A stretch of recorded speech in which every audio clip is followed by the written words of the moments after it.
Welcome back to part 2 of how to make a diorama, and welcome everybody that's watching on YouTube and my subscribers, who I greatly appreciate you dropping by every time I post something. So as you can see, the paint is dry and we get a nice uneven surface there, which is more natural than something flat. So just before we begin, I just want to bring to your attention that there are some things other than store purchased ground cover, and as an example, inside this one I have leaves. Now what I did was I picked up some leaves in the garden, I put them in the blender, and that's what I got. So we'll be able to use some of that. And this one here, these are tea leaves. So I had a cup of tea, took the tea bag, dried it out in the oven, and that's what I got. And this one here is coffee grinds. So I've got a coffee machine, had a cup of coffee, and after I enjoyed it, I poured out the contents in a little container and dried it out, and I got these coffee grinds. So the story is that, you know, you don't have to pay overpriced prices for ground cover. There's other ways to do it. Anyway, let's go on to this next step. So what I've done, excuse me, what I've done is I've mixed up some white glue, water, and a little bit of washing up liquid, and I'm going to give this whole surface a good coat.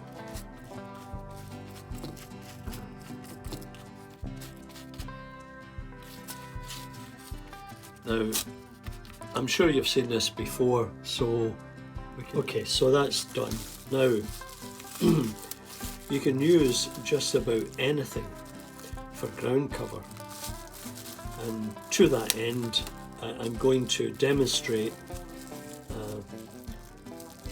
how coffee grinds, tea leaves, and dried out leaves will end up looking like. So we'll start off with the dark one, which is the coffee grinds.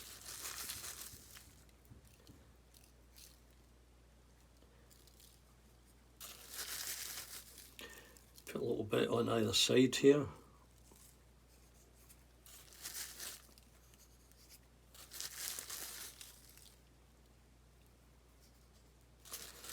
And then the next one will be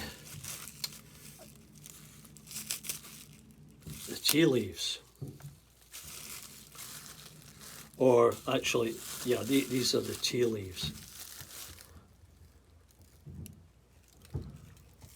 So it gives you a variety.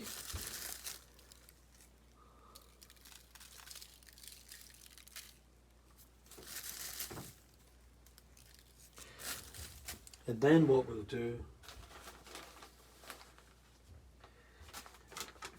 is we'll get some green blend. And we'll just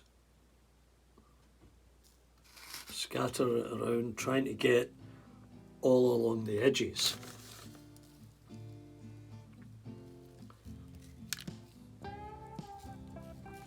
And you can see it's beginning to take shape just nicely.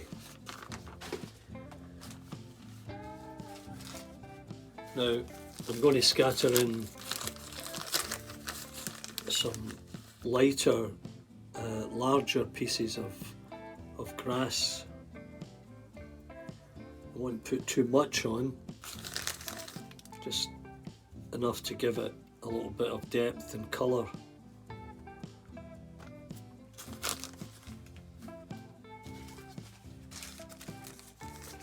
And then I'll follow that up with some rougher flock.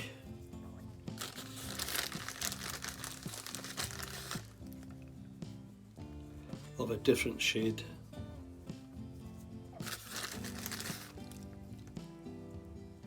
And as I say, much of this you can make yourself. You can make, if you can get a bag of sawdust, add paint to it and dry it out, it'll look quite good.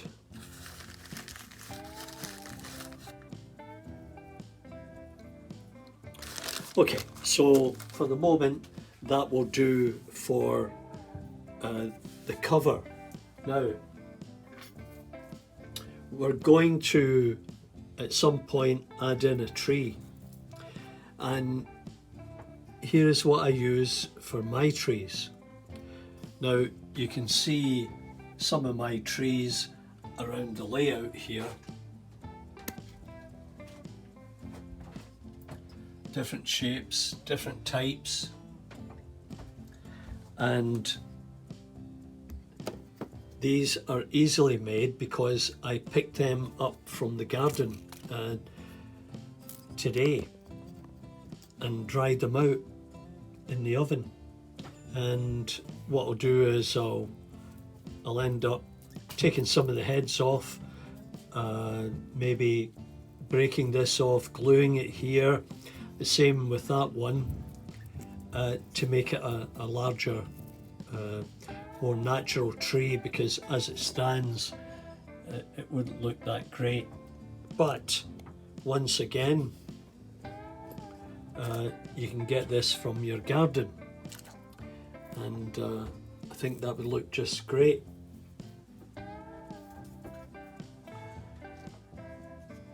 Here's another example of a small kind of diorama, but it's actually part of the layout. It's an Anderson shelter that I made from corrugated tin foil. I have this little plate thing, template, that enables me to make the corrugations, but it's very, very good and it looks great. I mean, you can just see that sitting there. That looks fantastic.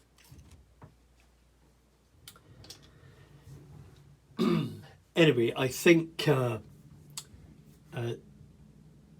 will do for the moment. I'll keep the leaves that I crunched up and dried out. I'll keep that for after I make the tree. So in the meantime, your diorama is beginning to take shape, as you can see, and it costs literally nothing. So I hope you enjoyed that, and if you did, please remember to give me the big thumbs up and stay tuned. Drop by again at Partickhill station for part 3 of how to make a simple diorama for your model railway. Thanks for dropping by. Bye for now.